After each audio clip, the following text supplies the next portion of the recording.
नमस्कार, प्रणाम, जय मिथिला। आउ अहाँ सबके जे छै से आर के बीच से जे छै से गुफ्तगू करबाबै छी। आर के बीच अहाँके जे छै से एकर पूरा नाम रामकृष्णन बीच छै और आंध्र प्रदेश के विशाखापट्टनम में एक प्रसिद्ध खूबसूरत समुद्र तट ये ई। प्रकृति सुंदरता और शाम के टाइम ना नज़ारा देखबै, खासकर सूर्यास्त के टाइम।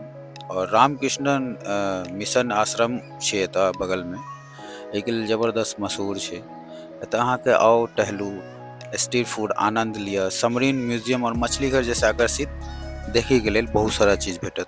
और एतऽ यार्ड भी है, नेवी के बेस सब ये, बड़ा हाईटेक शहर ये। और देखैत हेबै जहाज सब अपन अपन स्टॉपेज पर जे खड़ा है, यार्ड ये एतऽ बहुत बेहतरीन जगह है। विशाखापट्टनम के बंगाल के खाड़ी के किनारे शहर मध्य में स्थित है और रेलवे स्टेशन से लगभग वह 5 किलोमीटर दूर है। पास में एगो रामकृष्ण मिशन आश्रम सेहो छै, आर के बीच वही नाम से पड़ल छै। और स्वामी विवेकानंद जी और रामकृष्णन परमहंस के समर्पित छै ई। और साथ में जे छै सुंदरता छै एकर बड़ी सुंदर, लंबा समुद्र तट ये, शांति जगह ये, लहर ये, मनमोहक सूर्यास्त जे लास्ट सूर्यास्त हैत ना, वो जबरदस्त एतुका देखे लायक छै।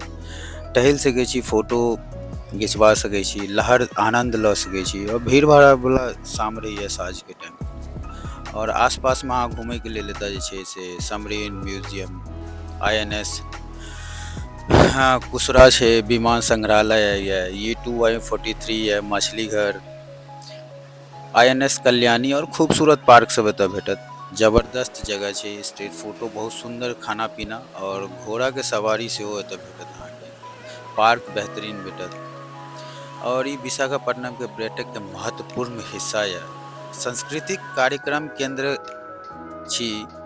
और खास करके नौसेना दिवस बहुत सुंदर धूमधाम से एतऽ मनायल जाय, आयोजित होइए। एखन अहाँके योगा दिवस छलै, तो बेहतरीन जगह है। और इस जगह पर में हर उम्र के लोग आके आनंद लऽ सकै छी, परिवार के साथ, दोस्त के साथ जबरदस्त समय बिता सकै छी एतऽ।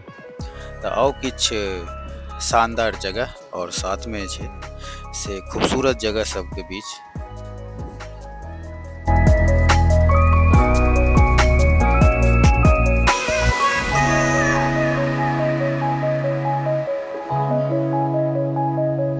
आसपास एतऽ ना बहुत सुंदर सुंदर अहाँके होटल सब मिलत। और कैफे कॉफी मिलत, एक से एक हाईटेक जगह छै। और जे चाहब खाइ पीबे के सब चीज मिलत, लेकिन हाँ थोड़ा महंगा शहर छै, से देख कऽ।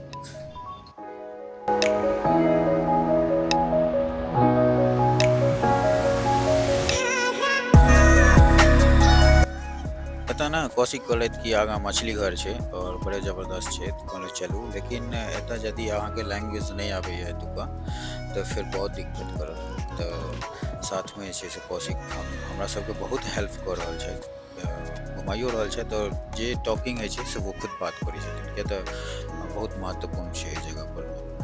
और साथ में हम कौशिक और कौशल और साथ में अखिल देखैत हेबै एगो चीज बड़े सुंदर देखबै एतऽ। रोड पर में जई रोड पर अहाँ निकलबै विशाखापट्टनम में, ओहि रोड पर अहाँके एक से एक ने हाथ से कलाकृति कैल जरूर भेटत अहाँके।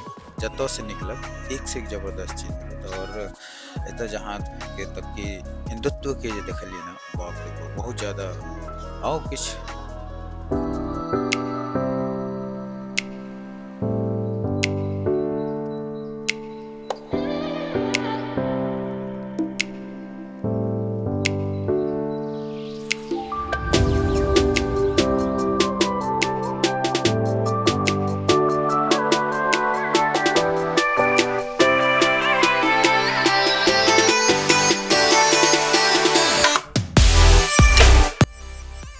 एतऽ छोट से छोट और पैघ से पैघ एहन जबरदस्त और भव्य मंदिर मिलत ना। ई कॉलोनी के मंदिर छै और ई मंदिर देखबै। और ई खास करके ई जे बुजुर्ग हम वीडियो लऽ रहल छी, ई हिनकर इंग्लिश और ई सिपाही छथि कॉलोनी के। लेकिन किछु एहन चीज होइ छै कोनो मानव के अंदर कि अहाँके फैन बना देत। तो वह चीज ओहि बुजुर्ग में देखलियनि और बड़े रिस्पेक्टेड पर्सन। और ई पार्क छी समुद्र के किनारे। और इसके अंदर देखै छी की छै, ई तऽ बाहर के सीन छै। अहाँके किछु खरीदे के लेल जे बढ़िया लॉकर, बहुत चीज नहीं समझ में आयल, लेकिन काफी यूनिक चीज सब छलै एतुका, तऽ लऽ सकै छी। और साथ में जाउ, आब जे छै से अंदर के किछु आनंद, और हर टाइप के अहाँके तऽ मछली मिलत, और सबके ऊपर में जे छै से सबके नाम लिखल देखबै एतऽ, और देखियौ किस सीन के साथ छोड़ रहल छी।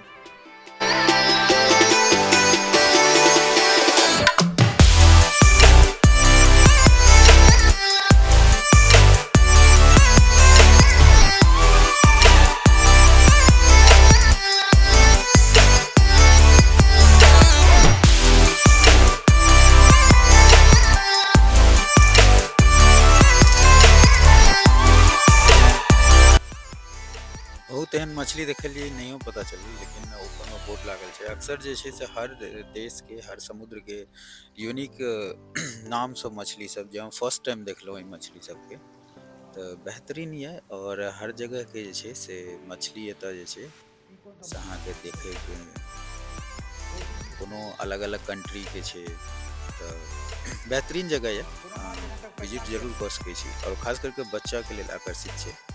कौन सा चाहिए हो? और किछु catfish. Cat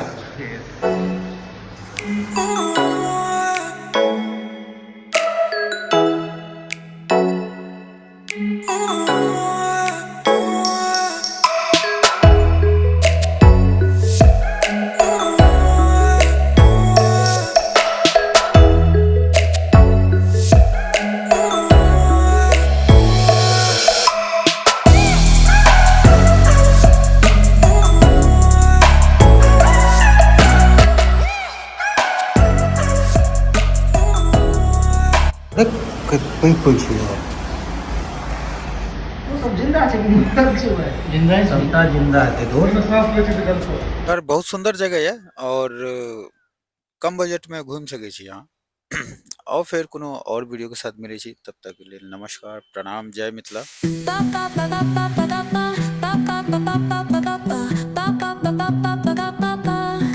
Soy arena, oh so bright.